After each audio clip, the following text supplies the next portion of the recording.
Mwah. Welcome back to my YouTube channel. My name is Iramanye Spacek, the village princess. Please don't forget to like, subscribe, and comment. I have another story time for you, and I really hope you enjoy it.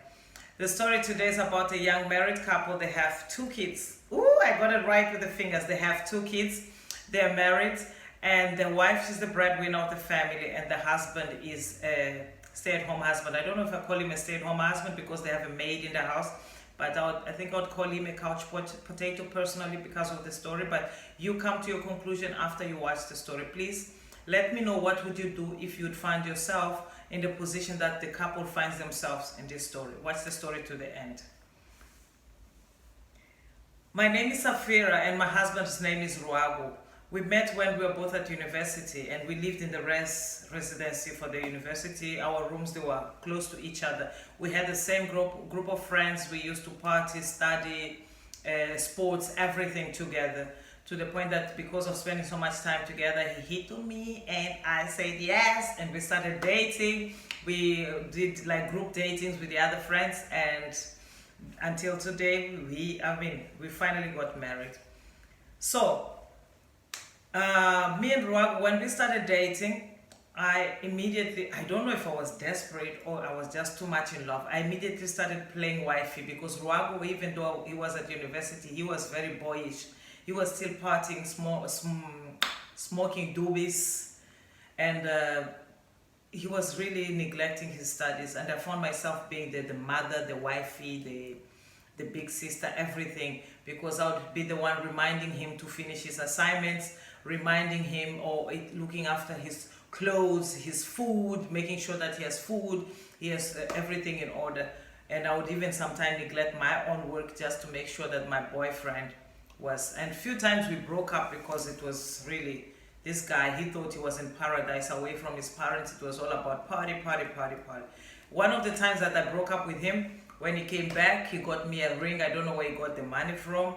He got a ring and he proposed to me. I was all excited in front of people. I said yes.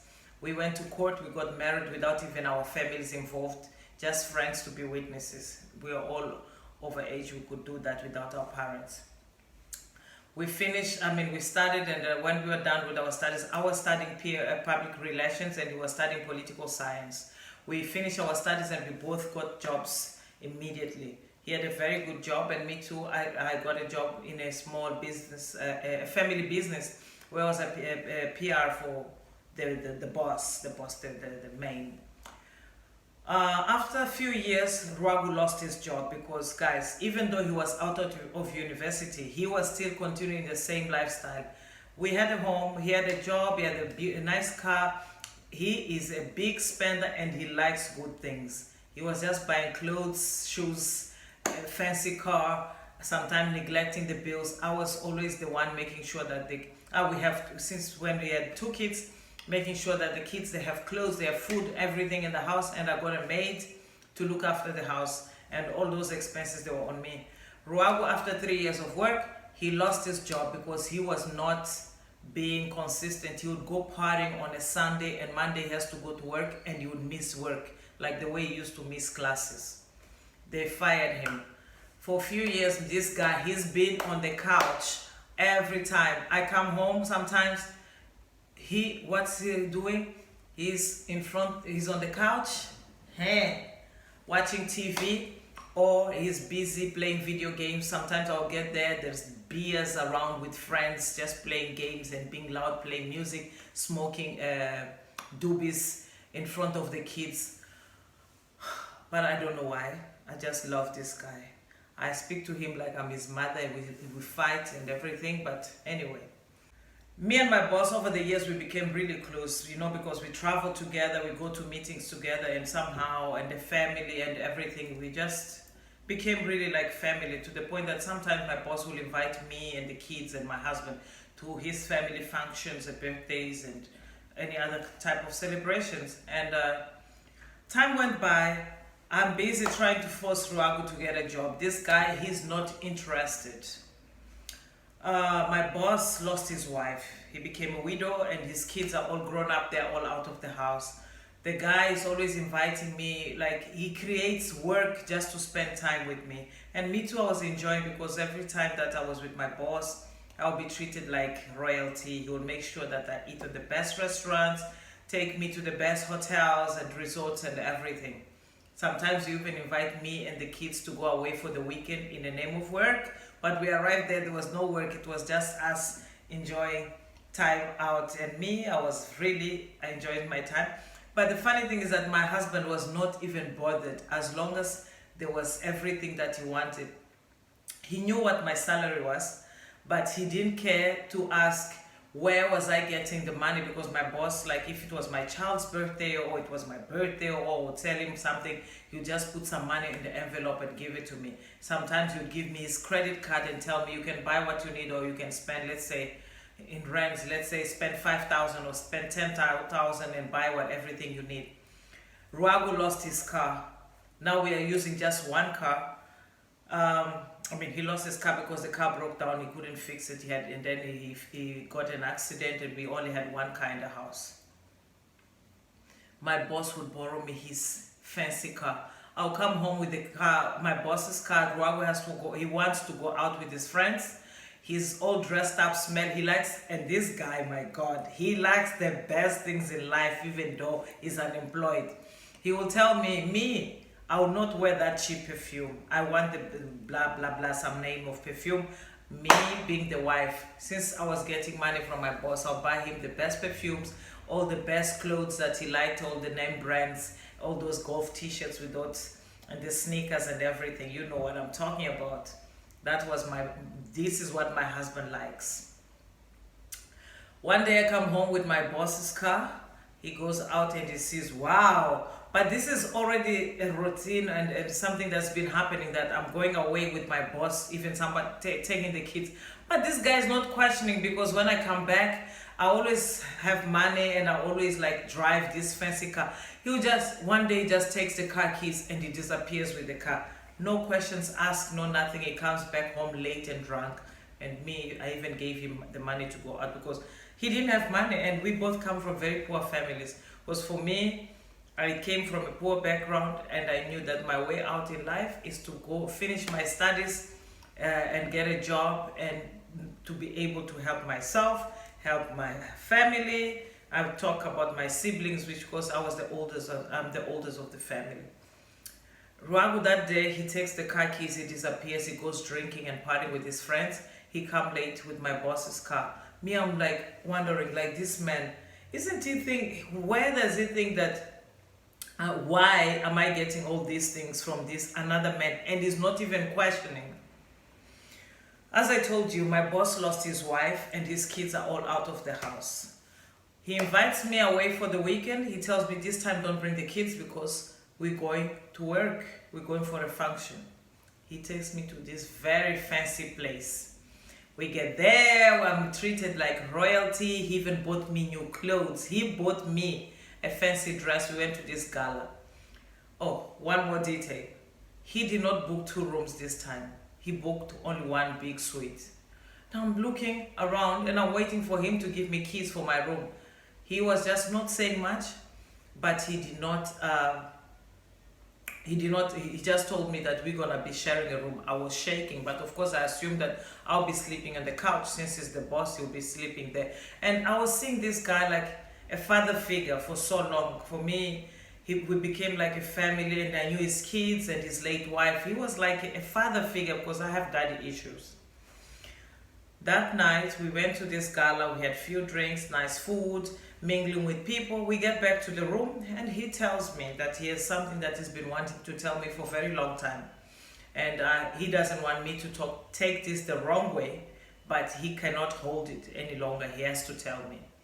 Me curious, thinking, I'm thinking he wants to increase my salary. He wants to maybe make me quit my job or whatever.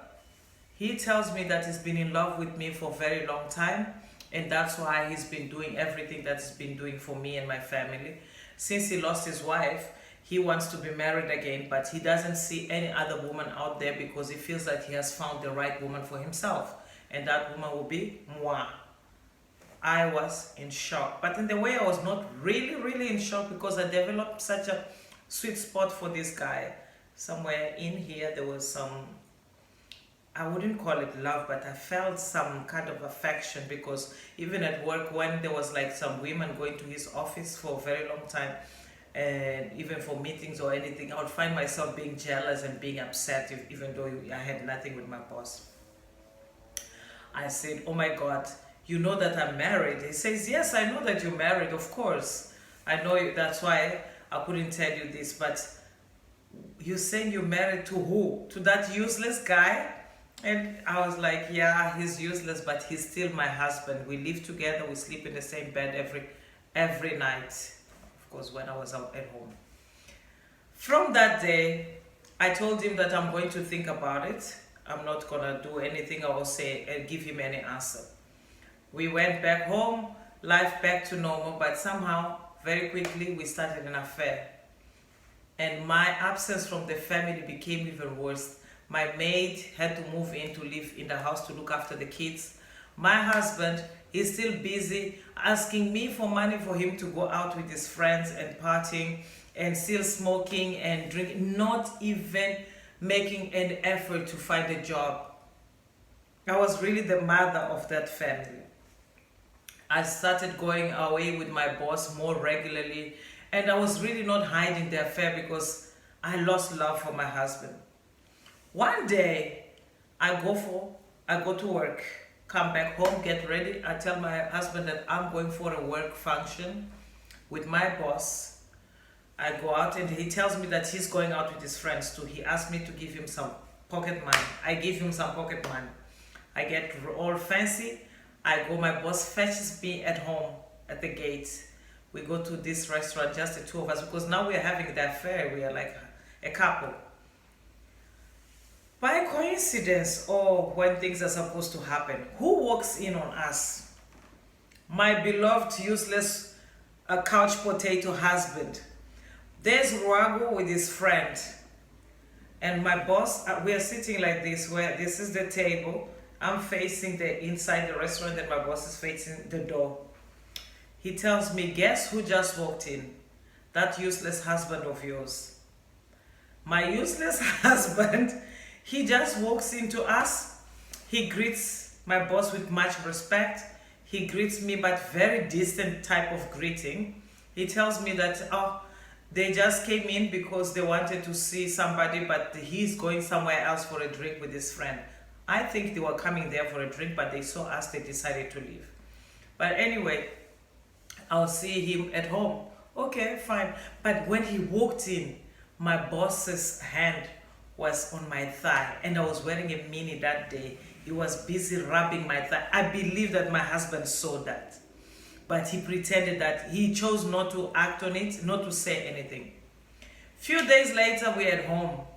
There, it's a weekend approaching. My boss is making plans. We are making plans. I'm on the phone, being giggly on the phone because I'm talking with my boyfriend, which is my boss. My husband walks in and is busy like, who are you talking to? And I'm like, I'm talking to my boss. But I'm busy giggling. Okay, I'll pack all the things that you like. I will see you. I'll see you at work. This guy stands there, hears that. He sneaks out slowly. It was more like the person I'm talking to on the phone mustn't hear that he's there hearing the conversation. He goes out, he closes the door very slowly. I finished the phone call and now I am shocked. I'm like, wait. First he walks on me. Is that the right way? I don't know. In the restaurant, this guy has his hand on me, rubbing me. He comes in, I'm busy on the phone. I am bringing expensive gifts home. He knows my salary, but our expenses are much more than what I get paid. He drives these fancy different cars from another man. He's never questioning. Something is wrong in this marriage. Guys, my husband knew that I was cheating on him with my boss, but he chose to pretend not to know not to lose, just not to lose all the benefits he was getting from me having a relationship with this rich man. Now I'm here with my boss who is a widow, who wants to marry me, and I'm still married with my husband, and still staying in the same house, sharing a bed, and I'm confused. I don't know what to do, because honestly I don't have love for him anymore, because I tasted to be with a real man who looks after you emotionally and financially. Now this guy is there. Every time I come in, I'm like, oh my God. He stays few days, no shower, playing video games like a teenager, drinking beer, smoking, how do you call it? Doobies, ganja, dacha, whatever you call it. Now I'm stuck. I don't know what to do. What would you do if you're in my position? Would you leave your husband, or you would motivate him to get a job and to make your marriage work? Or you would just leave him and tell him that you're not his mother and marry your boss who's already acting like your husband? Please let me know, what would you do if you're in this kind of position. Comment into this video, and yeah, that's my story for today. Thank you for watching my story. Big kiss, lots of love from me, the Village Princess, and I'll see you on my next video. But before that, I want to give you some love. Mwah, mwah, mwah. Goodbye. Goodbye.